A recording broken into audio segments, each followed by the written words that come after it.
एक सेठ के 7 बेटे थे। सभी का विवाह हो चुका था। छोटी बहू संस्कारी माता पिता की बेटी थी। बचपन से ही अभिभावकों से अच्छे संस्कार मिलने के कारण उसके रोम रोम में संस्कार बस गया था। ससुराल में घर का सारा काम तो नौकर चाकर करते थे, जेठानियां केवल खाना बनाती थीं। उसमें भी खटपट होती रहती थी। छोटी बहू को संस्कार मिले थे कि अपना काम स्वयं करना चाहिए और प्रेम से मिलजुल कर रहना चाहिए। अपना काम स्वयं करने से स्वास्थ्य बढ़िया रहता है। उसने युक्ति खोज निकाली और सुबह जल्दी स्नान करके शुद्ध वस्त्र पहनकर पहले ही रसोई में जा बैठी। जेठानियों ने टोका, लेकिन उसने प्रेम से रसोई बनाए और सबको प्रेम से भोजन कराया। सभी ने बड़े प्रेम से भोजन किया और प्रसन्न हुए। इसके बाद सास छोटी बहू के पास जाकर बोली, बहू तू सबसे छोटी है, तू रसोई क्यों बनाती है? तेरी 6 जेठानियां हैं, वे खाना बनाएंगी। बहू बोली, मान जी कोई भूखा अतिथि घर आता है तो उसको आप भोजन क्यों कराती हैं?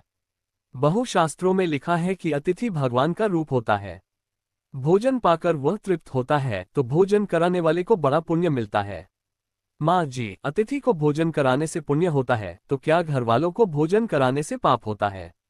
अतिथि भगवान का रूप है तो घर के सभी लोग भी तो भगवान का रूप है, क्योंकि भगवान का निवास तो सभी में है।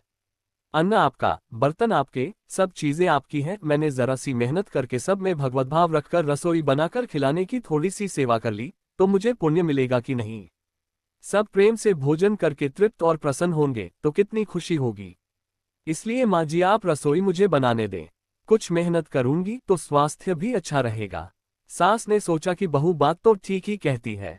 हम इसे सबसे छोटी समझते हैं, पर इसकी बुद्धि सबसे अच्छी है और बहुत संस्कारी भी है। अगले दिन सास सुबह जल्दी स्नान करके रसोई बनाने बैठ गई। बहुओं ने देखा तो बोली, माँ जी आप क्यों कष्ट करती हैं?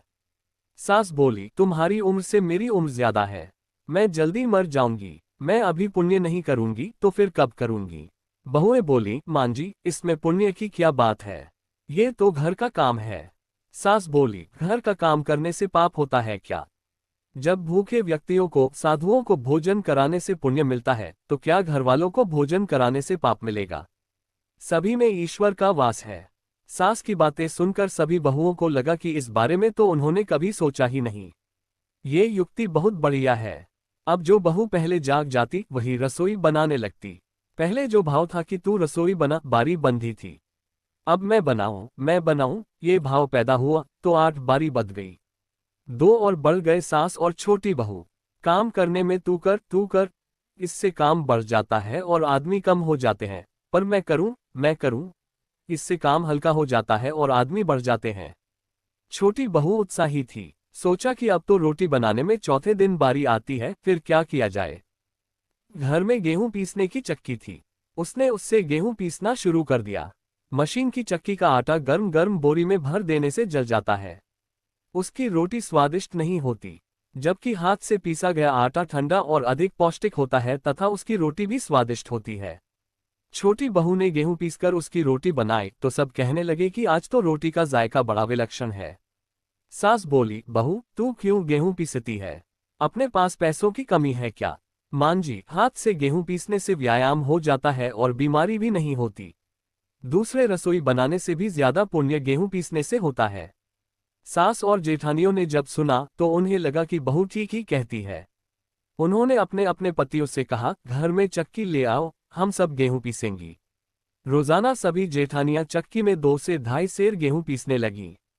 इसके बाद छोटी बहू ने देखा कि घर में जूठे बर्तन मांजने के लिए नौकरानी आती है।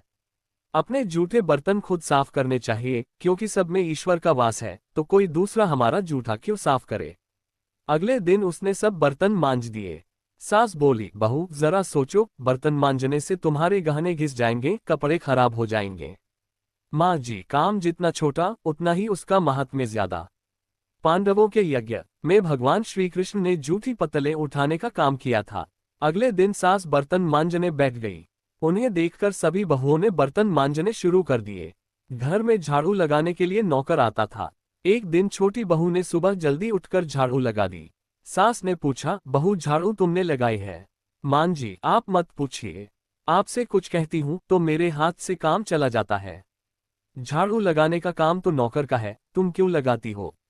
माँ जी, रामायण में आता है कि वन में बड़े बड़े ऋषि मुनि रहते थे। भगवान उनकी कुटिया में न जाकर पहले शबरी की कुटिया में गए थे, क्योंकि शबरी रोज चुपके से झाड़ू लगाती थी, पंपा सरोवर का रास्ता साफ करती थी कि कहीं आते जाते ऋषि मुनियों के पैरों में कंकड़ न चुभ जाएं। सास ने देखा कि छोटी बहू तो सबको लूट लेगी, क्योंकि ये सबका पुण्य अकेले ही ले लेती है। अब सास और सभी बहुओं ने मिलकर झाड़ू लगानी शुरू कर दी। जिस घर में आपस में प्रेम होता है वहां लक्ष्मी का वास होता है, और जहां कलह होती है वहां निर्धनता आती है। सेठ का तो धन दिनों दिन बढ़ने लगा। उसने घर की सब स्त्रियों के लिए गहने और कपड़े बनवा दिए। छोटी बहू ससुर से मिले गहने लेकर बड़ी जेठानी के पास जाकर बोली, आपके बच्चे हैं, उनका विवाह करोगी तो गहने बनवाने पड़ेंगे। मुझे तो अभी कोई बच्चा है नहीं, इसलिए इन गहनों को आप रख लीजिए। गहने जेठानी को देकर छोटी बहू ने कुछ पैसे और कपड़े नौकरों में बांट दिए। सास ने देखा तो बोली, बहू ये तुम क्या करती हो? तेरे ससुर ने सबको गहने बनवा कर दिए हैं और तुमने उन्हें जेठानी को दे दिए। पैसे और कपड़े नौकरों में बांट दिए। माँ जी, मैं अकेले इतना संग्रह करके क्या करूंगी? अपनी चीज किसी जरूरतमंद के काम आ जाए तो आत्मिक संतोष मिलता है, और दान करने का तो अमित पुण्य होता ही है। सास को बहू की बात दिल को छू गई। वह सेठ के पास जाकर बोली, मैं नौकरों में धोती साड़ी बांटूंगी और आसपास में जो गरीब परिवार रहते हैं उनके बच्चों का फीस मैं स्वयं भरूंगी। अपने पास कितना धन है, अगर यह किसी के काम आ जाए तो अच्छा है, न जाने कब मौत आ जाए। उसके बाद ये सब यहीं पड़ा रह जाएगा। जितना अपने हाथ से पुण्य कर्म हो जाए अच्छा है। सेठ बहुत प्रसन्न हुआ। पहले वह नौकरों को कुछ देते थे तो सेठानी लड़ पड़ती थी। अब कह रही है कि मैं खुद दूंगी। सास दूसरों को वस्तुएं देने लगी तो ये देखकर बहुएं भी देने लगी। नौकर भी खुश होकर मन लगाकर काम करने लगे और आस पड़ोस में भी खुशहाली छा गई। श्रेष्ठ मनुष्य जो आचरण करता है, दूसरे मनुष्य भी उसी के अनुसार आचरण करते हैं। छोटी बहू ने जो आचरण किया उससे उसके घर का तो सुधार हुआ ही, साथ में पड़ोस पर भी अच्छा असर पड़ा। उनके घर भी सुधर गए। देने के भाव से आपस में प्रेम भाईचारा बढ़ गया। इस तरह बहू को संस्कार से मिली सूझबूझ ने उसके घर के साथ साथ अनेक घरों को खुशहाल कर दिया।